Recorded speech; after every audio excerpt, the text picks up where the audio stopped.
Picture this. It is the year 1523. An old man sits in a cold room in Augsburg, Germany. He is writing a letter to Charles. The fifth Charles is the Holy Roman Emperor. He is the King of Spain. He is the ruler of the New World. He is a man whom millions believe is appointed by God himself. And this old man is treating him like a delinquent tenant. The old man writes, "It is well known that without me, your majesty might not have acquired the imperial crown." He demands immediate repayment of a loan. In any other court in history, sending this letter is a death sentence.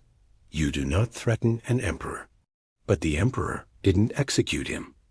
He didn't even argue. He paid up, because the emperor knew the truth. He wore the crown, but the old man owned it.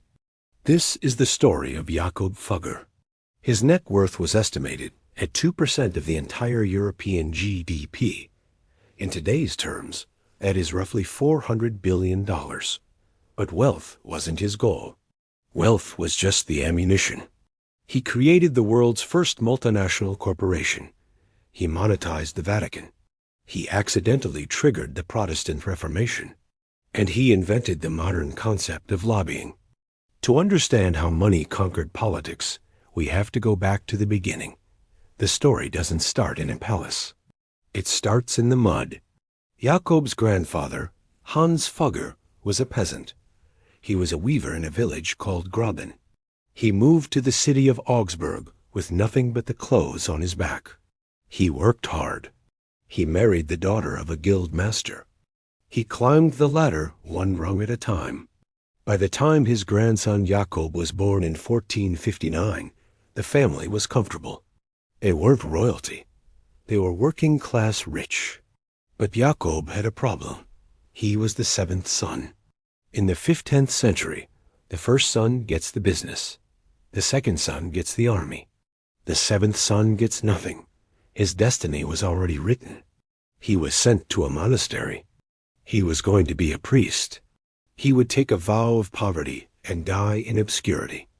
But in 1469, his father died.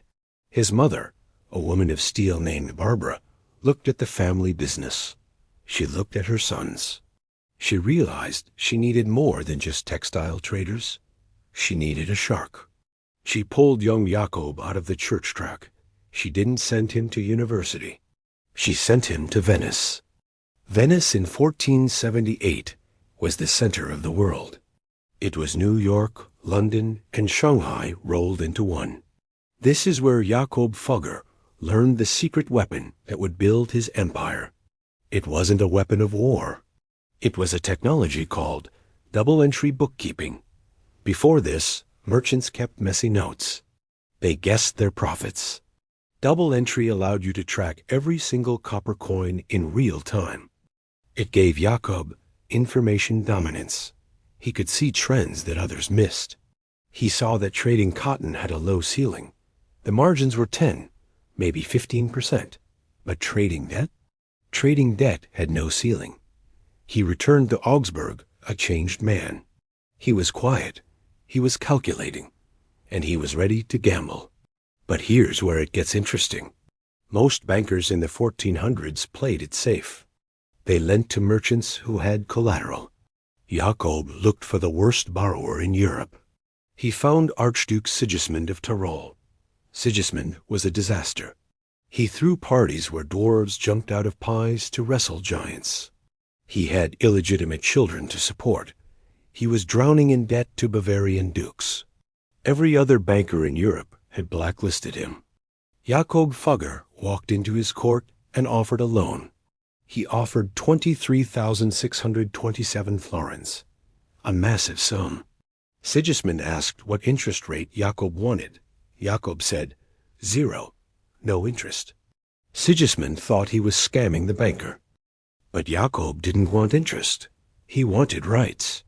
He asked for the exclusive right to buy the silver from Sigismund's mines in Schwaz.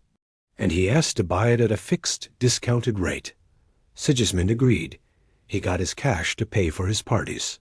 Jakob got the silver. He bought it for pennies. He sold it in Venice for gold. The spread was astronomical. Within 3 years, the reckless loan had paid for itself 10 times over. Jakob Fugger had effectively privatized the Archduke's treasury. This became the Fugger playbook. Find a desperate ruler.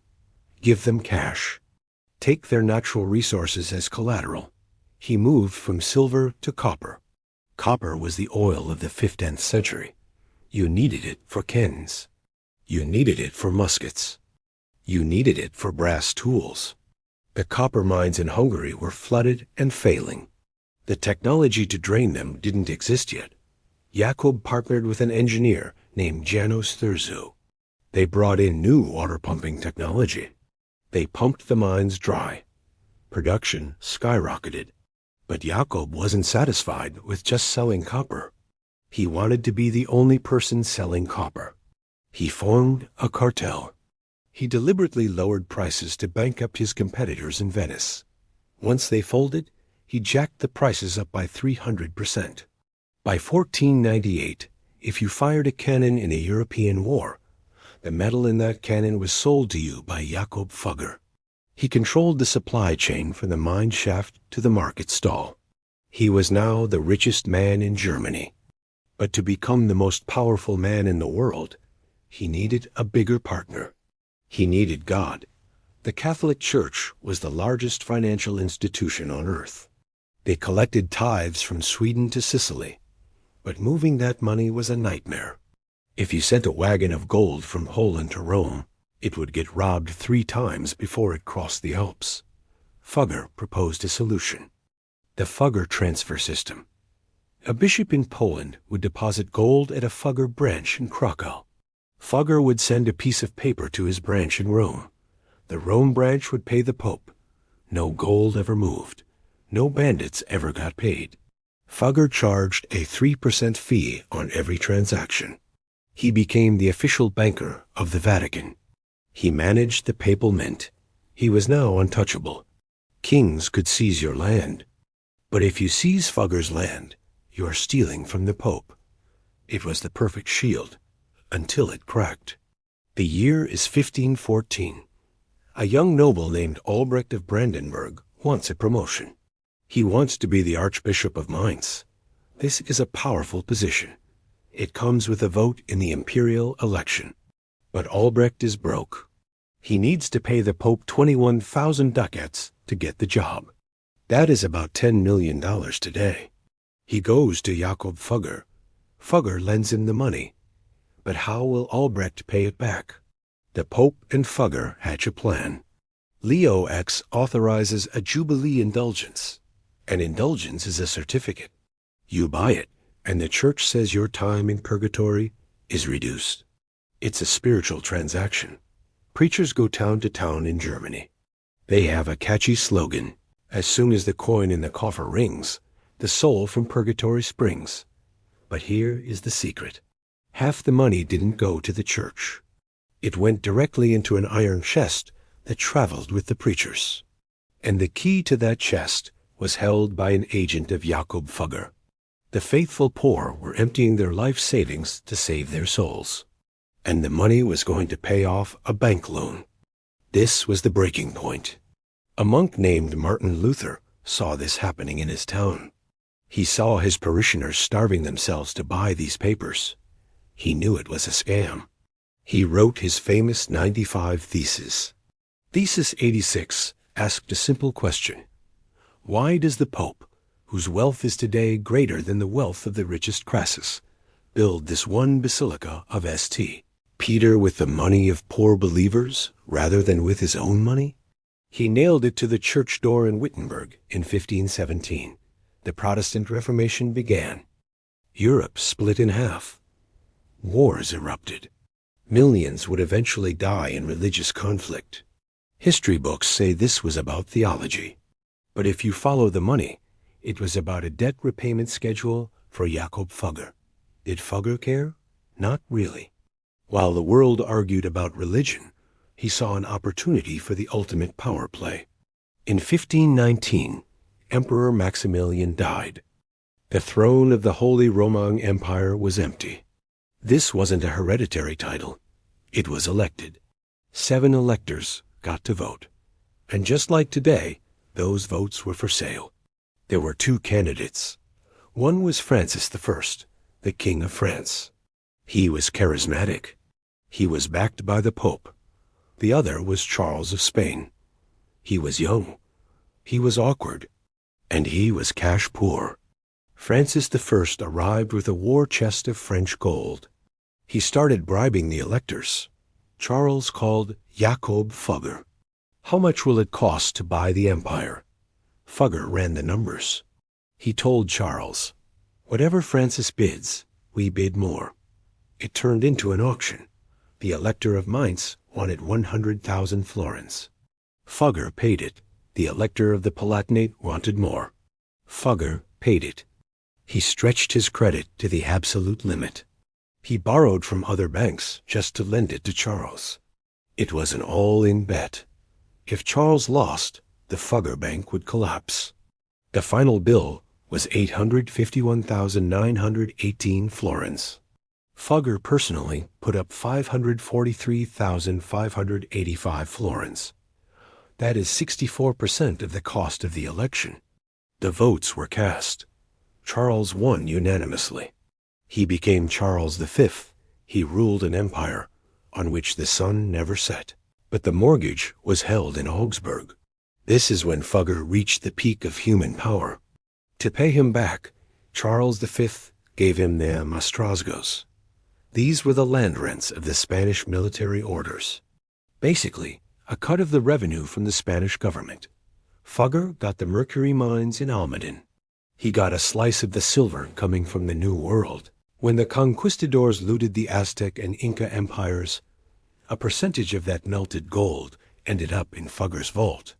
He was no longer just a German banker. He was a global force. He started influencing foreign policy. He pushed Charles to marry into the Hungarian royal family to protect his copper mines. He pushed the Pope to lift the ban on usury, charging interest. For 1,000 years, charging interest was a sin. Fugger lobbied the Vatican until they said, actually, a little interest is okay. He literally changed the definition of sin to help his profit margins. But you can't hoard that much wealth without consequences. By 1525, the German people had had enough. Food prices were rising. Wages were stagnant. They blamed the monopolists. They blamed Fugger. The Peasants' War exploded. 100,000 peasants rose up. They burned monasteries. They attacked castles. Their goal was to smash the ledger books. If they destroyed the records, the debts would vanish. Other merchants fled the city. They buried their gold and ran. Fugger didn't run. He opened his checkbook. He funded the Swabian League, a mercenary army. He paid for the soldiers. He paid for the horses.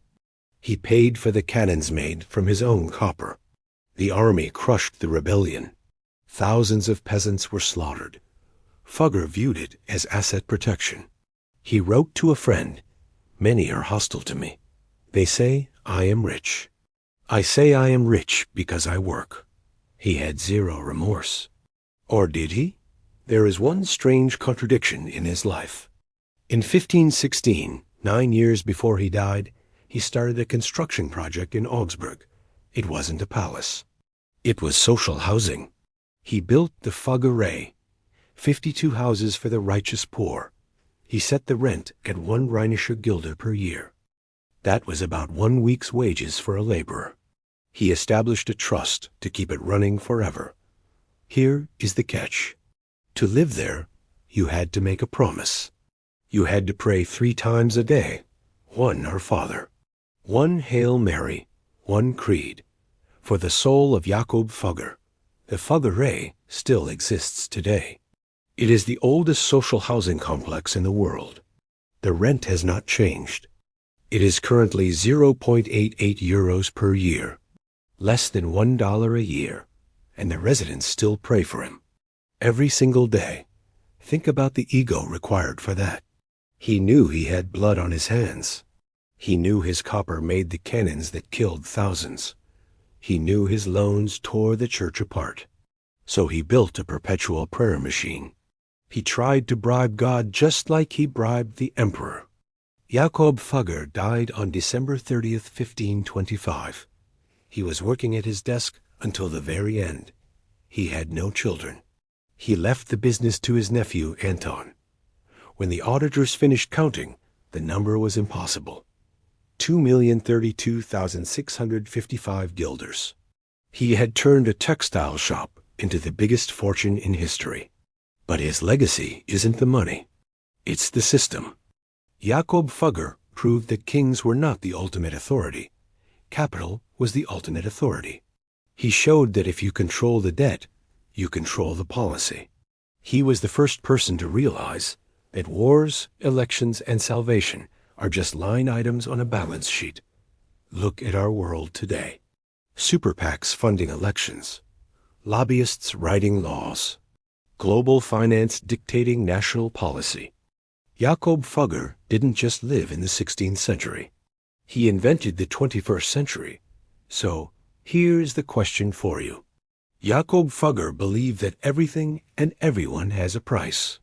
Was he a monster who corrupted Europe?